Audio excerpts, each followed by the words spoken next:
प्रयोग प्रमदं प्रमेयम् प्रीतिर्परेर्वपरितं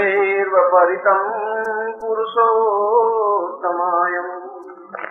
प्रेमं प्रतां पर्यतं परिमेव प्रीतम् प्रीत्या स्वरूपसवितं प्रियमेव तुल्यम्। मेरे जीवन में ये सारा जीवन जड़ता से भरा हुआ है। एक ऐसा जीवन जो अपने आप में सक्रिय और जीवंत नहीं है, जिसमें उमंग, जोश, उल्लास और आनंद नहीं है। एक तो ऐसा जीवन जिसको मैं केवल ढो रहा हूँ, खींच रहा हूँ और किसी न किसी प्रकार से अपने पांवों पर उस शरीर को ढोता हुआ मृत्यु की तरफ निरंतर अग्रसर हो रहा हूँ। और इस तथ्य का मुझे ज्ञान है और मैं इससे विचलित हूँ, दुखी हूँ, मगर मुझे कोई रास्ता नहीं मिल रहा है। मुझे इस बात का ज्ञान नहीं है कि मैं इस जड़ शरीर को जीवंत कैसे बनाऊं। मुझे इस बात का भी ज्ञान नहीं है कि मैं निरंतर मृत्यु की ओर जाता हुआ कैसे ठिठक करके रुकूं और अमृत्यु की ओर बढ़ूं। मुझे इस बात का भी ज्ञान नहीं है कि मेरे जीवन की पूर्णता की ओर मैं कैसे पहुंचूं। और इसीलिए हे जगदम्बा, हे भगवती, मैं तुम्हारी शरण में हूँ। तुम मुझे उस गुरुत्व से मिला करके प्रियमान करिए, जिससे कि मैं अपने जीवन के सारे उद्देश्यों को प्राप्त कर सकूं। और मैं आपको ऐसा ही आशीर्वाद देता हूँ कि आप जीवन में पूर्णता प्राप्त करें। यह एक श्लोक भगवत्पाद शंकराचार्य का एक ऐसा श्लोक है जिसमें सारे श्लोक के अक्षर 100 अक्षर से ही शुरू होते हैं। और प्रमेयम प्रमेदम प्रतापूर्वपेवम पूर्णम पराम पूर्वतमेव पुत्रम, सारा एक अनुस्वार से लेकर के उन्होंने इस श्लोक में बहुत महत्वपूर्ण तथ्य आपके सामने रखे। यह शिविर केवल एकत्र होने के लिए ही शिविर नहीं है, और यह शिविर इस बात के लिए भी नहीं है कि केवल बात सुनी जाए। यह शिविर इस बात के लिए भी नहीं है कि केवल प्रवचनों को हम कानों से सुने। यह तो अपने आप में क्रियमान है। यह शिविर है अपने आप में क्रियात्मक पक्ष का, एक्टिविटी का, अपने आप में निरंतर चैतन्य होने का, जागृत होने का, निरंतर नर्तन करने का, ऐसा नर्तन, ऐसा नृत्य जिससे सारा शरीर थिरकने लग जाए। और शरीर के बाह्य अंग तो थिरके ही, हमारी आंख थिरकने लग जाए, मुस्कुराने लग जाए, हमारा होठ थिरकने लग जाए, हमारी आवाज थिरकने लग जाए, हमारा चेहरा थिरकने लग जाए, हमारा सारा अंग प्रत्यंग नाचने और थिरकने लग जाए। और ऐसा तब हो सकता है जब शंकराचार्य ने कहा है कि मैं अपने जीवन में, मुझमें कसौटी ही नहीं है, ज्ञान ही नहीं है कि मैं शिष्य को सही ढंग से, गुरु को सही ढंग से ढूंढ सकूं, उस गुरु को पहचान सकूं। अगर शिष्य ही पहचानने की क्षमता रख देगा, इससे तो उसमें किसी प्रकार की सामर्थ्य नहीं है, क्योंकि ज्ञान के स्तर से किस चीज को पहचाना जा सकता है। मगर उस शिष्य ने, शंकराचार्य ने अपनी व्यथा जरूर कही है। जब वे स्वामी प्रज्ञानंद जी के सामने शंकराचार्य पहुंचे, तब वे ठीक उसी प्रकार से, जिस प्रकार से आप हैं, ऐसा ही उनका व्यक्तित्व था। वो प्रारंभ से ही वो महान व्यक्तित्वशाली को व्यक्ति नहीं बन जाता। ये अलग बात है कि उनके पिछले जीवन के कुछ कलाएं अपने आप में जीवंत रही होंगी, और उन कलाओं की पूंजी उस दिन अपने आप में स्फुट हो सकी। जब कलाएं जागृत होने की अवस्था आती है तो सही गुरु मिल जाते हैं। जब कलाएं जागृत, पिछले जीवन की कलाएं अपने आप में चेतनी होने लग जाती हैं, तो गुरु का सानिध्य मिल जाता है, सही गुरु मिल जाता है, गुरु का ज्ञान मिल जाता है। गुरु के समान उस ज्ञान को प्राप्त करके उसको क्रियमान करने का अवसर मिल जाता है।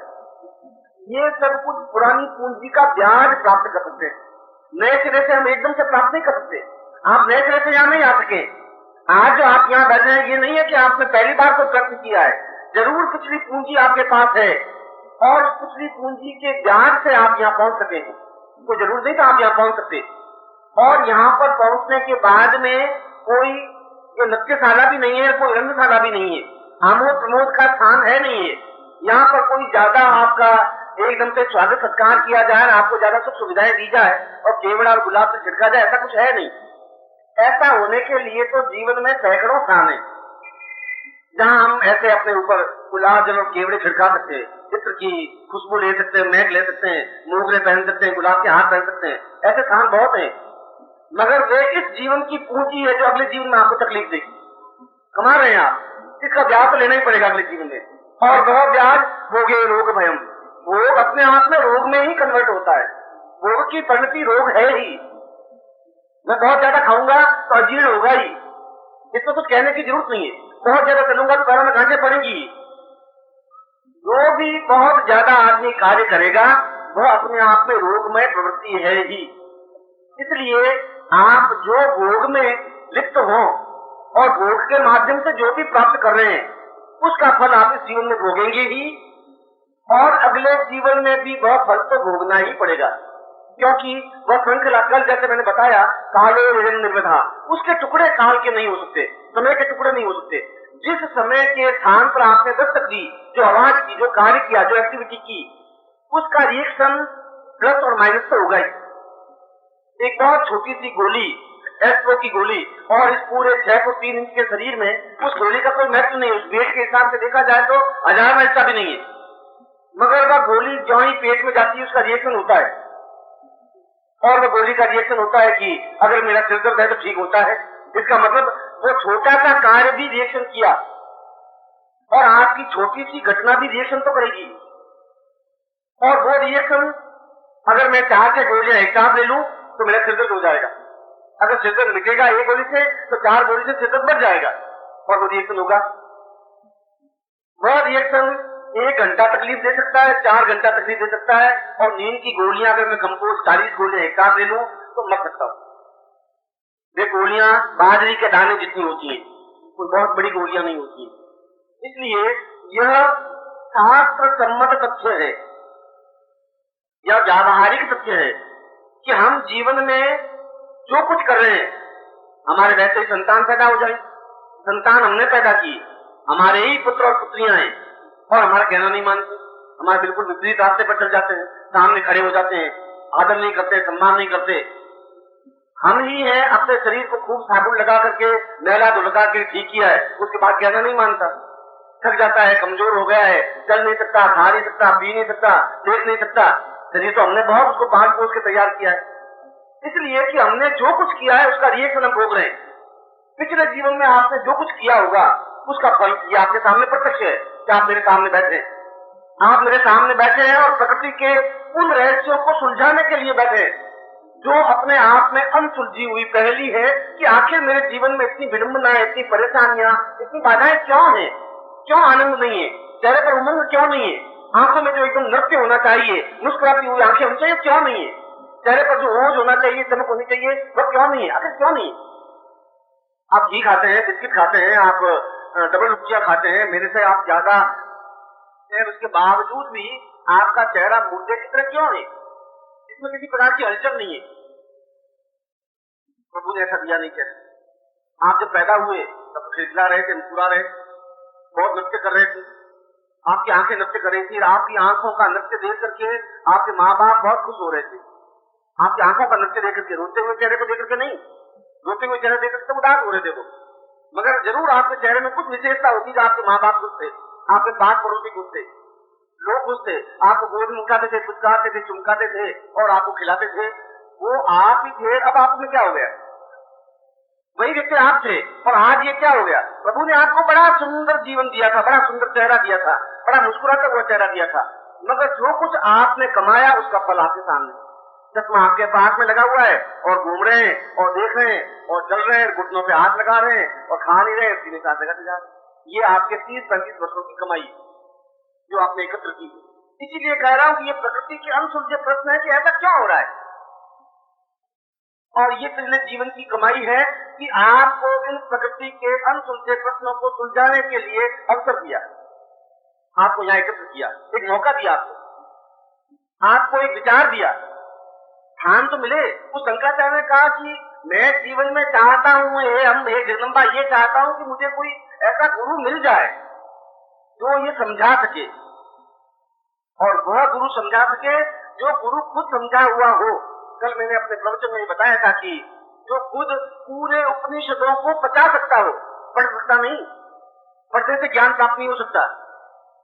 उसको पढ़ करके मंथन करे कि आखिर तैत्तरीय उपनिषद में ये कहा है, आरण्यक उपनिषद में ऐसी विरोधी बात क्यों कही, आखिर दोनों का मंतव्य कहाँ स्पष्ट है। और जब दोनों उपनिषद पढ़ेंगे तभी तो आप तैत्तरीय उपनिषद और आरण्यक उपनिषद में एक ही बात को दो तरह से क्यों कहा गया और इन दोनों में सत्य क्या है। और अगर उसने उस उपनिषद का ये बात कही तो उसके पीछे उसका मंतव्य क्या था, बाद में जो कुछ निष्कर्ष निकले उसको लेकर के जो खड़ा होता है उसको गुरु कहते हैं। तो गुरु एकदम से 2 मिनट में भगवे कपड़े पहने से तो गुरु नहीं बन सकता, और यदि बनते हैं तो वह भी आपकी तरह के और मेरी तरह के व्यक्तित्व है जो भगवे कपड़े पहन सकते हैं, बैठ जाते होंगे। भगवे कपड़े पहनने से गुरु नहीं बन सकते। गुरु का अपने आप में कपड़ों से कोई संबंध नहीं है। हमारे तो पिछले जीवन के कोई गुरु ऐसे थे नहीं जो कपड़े पहनते थे।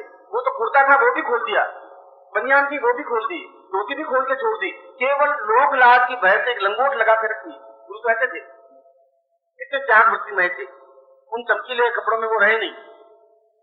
कल मैंने उस क्रिया योग के बारे में जब मैंने ये बताया कि उस शंकराचार्य के उसी श्लोक में कि मैं कुछ ऐसा करना चाहता हूं, निष्पक्ष रूप से करना चाहता हूं कि मैं जीवन में 3 उद्देश्य चाहता हूं। मैं जीवन में सभी दृष्टियों से पूर्ण, भौतिक दृष्टि से पूर्णता चाहता हूं। वो शंकराचार्य कह रहे हैं सन्यासी अपने जीवन में कोई भौतिक दृष्टि से पूर्णता चाहे तो कोई दोष नहीं है। कोई गुरु यदि मिठाई खाए तो कोई पाप नहीं है, और यदि कोई गुरु सिनेमा देख ले तो अपने आप में कोई अधर्म नहीं है। मैं तो सिनेमा रोज देख रहा हूं, एक व्यक्ति खड़ा होता है, वो अपनी पत्नी को गालियां मारता है और लाते मारता है, धक्के देता है, थप्पड़ देता है। मैं देखता हूँ विलेन और हीरोइन की लड़ाई झगड़े हो रहे हैं। इस एक्टिंग में बाद में ये हो रहा है, और फिर हीरो उसको बहकाता है और दूसरी लड़की के साथ भाग जाता है। तो रोज केस मेरे पास आते हैं, रोज उसके चेहरे को देखता हूँ, मैं सोचता हूँ ये फिल्म थोड़ी 15 मिनट और आगे बढ़ी।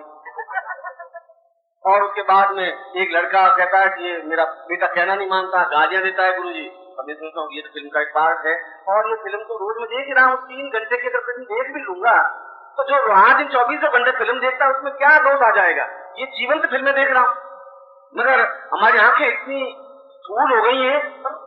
गुरुजी देखा, गुरुजी को फिल्म में देखा था सवाल हो गए गुरुजी आज, अरे मैं टिकट लेकर देखता हूँ, देखा गुरुजी बेकार हो गए। अब गुरुजी में ज्ञान खत्म हो गया, अब उपनिषद गुरुजी के थे वो खत्म हो गए, जो गुरुजी वेद पढ़े थे वो खत्म हो गए, जो गुरुजी सिनेमा देख लिया। ये हमारी स्थूलता है, हम नहीं समझ पा रहे। गुरु अपने आप में किसी सिनेमा देखने से और भगवे कपड़े पहनने से और करोड़पति होने से और भिखारी बनने से गुरु नहीं बन सकता। ये गुरु की परिभाषा हमने गलत बना दी। हम गुरु को पहचान नहीं पा रहे, इसलिए ढोंगी और पाखंडी गुरु अपने आप में बन गए। और वे ढोंगी और पाखंडी जब गुरु 98% बढ़ गए तो 2% जो गुरु थे वो दब गए बेचारे, और वो छा गए। और छाने से हमारे मन में संदेह पैदा हो गया, मंत्र बेकार होते हैं, इसलिए संदेह पैदा हुआ। आपके में नहीं हुआ,